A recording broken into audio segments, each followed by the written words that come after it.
বন্ধু বান্ধৱীসকল এই মুহূৰ্তত আপোনালোকলৈ লৈ আহিছোঁ এক গুৰুত্বপূৰ্ণ খবৰ। অৰুণোদয় আঁচনি সংক্ৰান্তত গুৰুত্বপূৰ্ণ কিছু তথ্য আপোনালোকৰ সৈতে শ্বেয়াৰ কৰিব যত্ন কৰিম, যি তথ্যখিনি নতুন পুৰণা সকলো হিতাধিকাৰীৰ কাৰণে গুৰুত্বপূৰ্ণ। অৰুণোদয়ত নতুন অন্তৰ্ভুক্তি এক ৰাজনৈতিক খেল নেকি? ইয়াৰ আচল ৰহস্য কি? এই সম্পূৰ্ণ তথ্য আপোনালোকক এই ভিডিঅ'টো জনাব যত্ন কৰিম। মূল ভিডিঅ'টোলৈ যোৱাৰ আগতে আপোনালোকলৈ সৰু এটা ৰিকুৱেষ্ট, এনেধৰণৰ ভিডিঅ'বোৰ নিতৌ পাবলৈ চেনেলটোলৈ নতুন আহিলে চেনেলটো ছাবস্ক্ৰাইব কৰি ল'ব। লগতে ভিডিঅ'টো যদি আপুনি ফেচবুকত চাইছে পেজটো অৱশ্যেই ফ'ল' দিব আৰু ভিডিঅ'টো বন্ধু বান্ধৱীলৈ শ্বেয়াৰ কৰি দিব। আহক বন্ধুসকল, আমি মূল তথ্যখিনিলৈ আগবাঢ়িছোঁ। বন্ধুসকল, অৰুণোদয়ত নতুনকৈ যি অন্তৰ্ভুক্তিকৰণ হ'ব, সেয়া চৰকাৰৰ এক ৰাজনৈতিক সমীকৰণ নেকি? বন্ধুসকল, বহুতৰে প্ৰশ্ন এইটো, কিয়নো অৰুণোদয় আঁচনিৰ যি নতুন অন্তৰ্ভুক্তিকৰণ হ'ব, সেই নতুন অন্তৰ্ভুক্তিকৰণ আচলতে কেনেদৰে হ'ব? ইতিমধ্যে ইয়াৰ কিছু তথ্য আপোনালোকে কিন্তু উপলব্ধি হ'ব পাৰিছে। যদি আপুনি অৰুণোদয় আঁচনিৰ পুৰণা হিতাধিকাৰী, তেতিয়াহ'লে আপুনি এই তথ্যখিনি গম পায় যে অৰুণোদয় আঁচনিৰ পৰা প্ৰত্যেক মাহত চৰকাৰে ডকুমেণ্টছ ভেৰিফিকেশ্যনৰ নামত হাজাৰ হাজাৰ হিতাধিকাৰীৰ নাম কৰ্তন কৰি আছে। এই কৰ্তন কৰা হাজাৰ হাজাৰ মহিলাই পুনৰ অৰুণোদয় আঁচনিত অন্তৰ্ভুক্ত হ'বনে? নিশ্চয়কৈ নহ'ব, কিয়নো অৰুণোদয় আঁচনিৰ বাবে অৰুণোদয় আঁচনিত ইনক্লুড হ'বলৈ ধাৰ্য কৰা হৈছে কঠিন চৰ্ত, আৰু এই চৰ্ত বহু হিতাধিকাৰীয়ে পূৰণ কৰিব নোৱাৰিব। ছাপ'জ এনেকুৱাভাৱে আমি অংকটো কৰিব পাৰোঁ, যদি ছাপ'জ এনেকুৱাভাৱে ধৰক যে যোৱা মাহত অৰ্থাৎ জুলাই মাহত অৰুণোদয় আঁচনিৰ পৰা 1000 হিতাধিকাৰী কৰ্তন কৰি দিয়া হৈছে।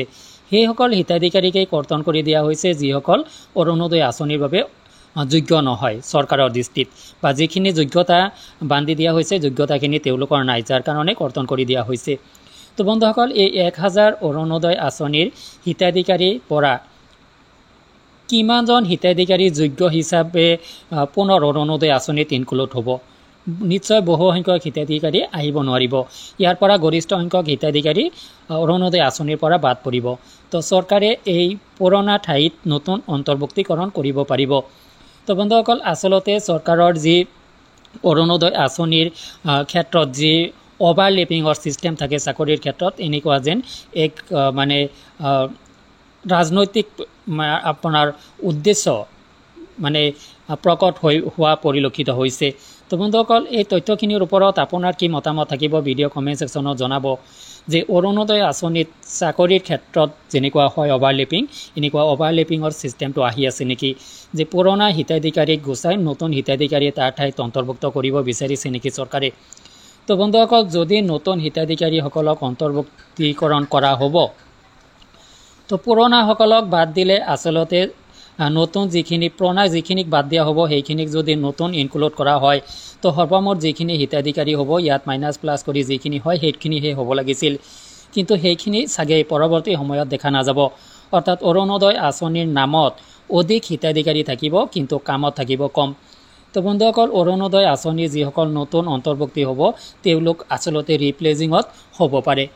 তো এই ক্ষেত্ৰত অৰুণোদয় আঁচনিৰ পূৰ্বৰ হিতাধিকাৰী হিচাপে আপোনাৰ কাৰণে এটা দুখজনক খবৰ এইটো যে আপোনাৰ নামটো কৰ্তন হৈ আপোনাৰ ঠাইত কোনো নতুন হিতাধিকাৰী অৰুণোদয় আঁচনিৰ ঠাই পাব পাৰে।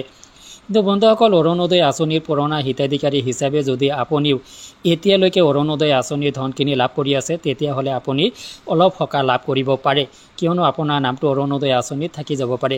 তো বন্ধুসকল, এই আছিল অৰুণোদয় আঁচনিৰ নতুন অন্তৰ্ভুক্তিকৰণৰ আচল ৰহস্য। ভিডিঅ'টো সংক্ৰান্তত আপোনাৰ পৰা জানিব বিচাৰিম আপোনাৰ অভিমত ভিডিঅ' কমেণ্ট ছেকশ্যনত কমেণ্ট কৰি জনাব।